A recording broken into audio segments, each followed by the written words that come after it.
అందరికి నమస్కారం అండి. ఇవాళ గులాబ్ జామ్ చేసుకుందాం. కట్ చేసి దీంట్లో పోసుకుందాం. పోయినా చక్కెర వేసుకుందాం, సాల్ట్ వేసుకుందాం, కలుపుకుందాం.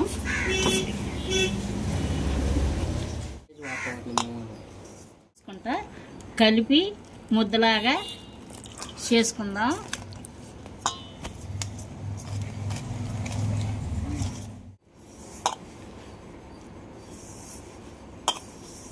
తెచ్చుకోవాలి, ఇట్ట కలుపుకోవాలి, మంచిగా చేసుకోవాలి. మనవాళ్ళకి మనవరాళ్ళకి పెట్టుకోవాలమ్మా. వెళ్ళిపోయి వాళ్ళ ఊరు వెళ్ళి మా అమ్మమ్మ చేసి పెట్టింది అని చెప్పుకుంటారు. మన వంటలు వెనకటి వంటలు ఇవే బాగుంటాయి. ఇప్పుడు ఇట్ట గట్టిగా కలుపుకుంటే చక్కగా వస్తాయి.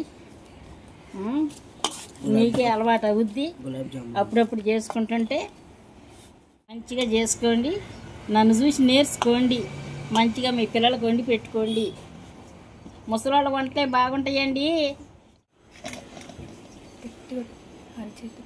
ఇట్ట గట్టిగా నొక్కుంటా చేయాలమ్మా.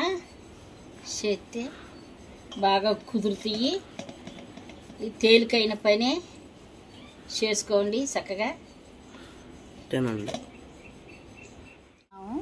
ఇక నూనెలో వేయించుకుని చేసుకుందాం పదండి. తర్వాత పాకం బట్టి పాకంలో పోసుకుంటానికి ఇప్పుడు పంచదార మొంగలు వేయాలి.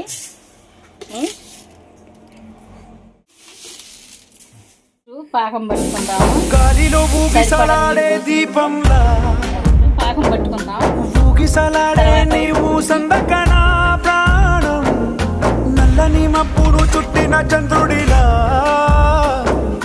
చీకటి కమ్మెను నీ కబురందకనా లోకం. గులాబ్ జామ్ రెడీ అయిపోయినాయి. తిందాం.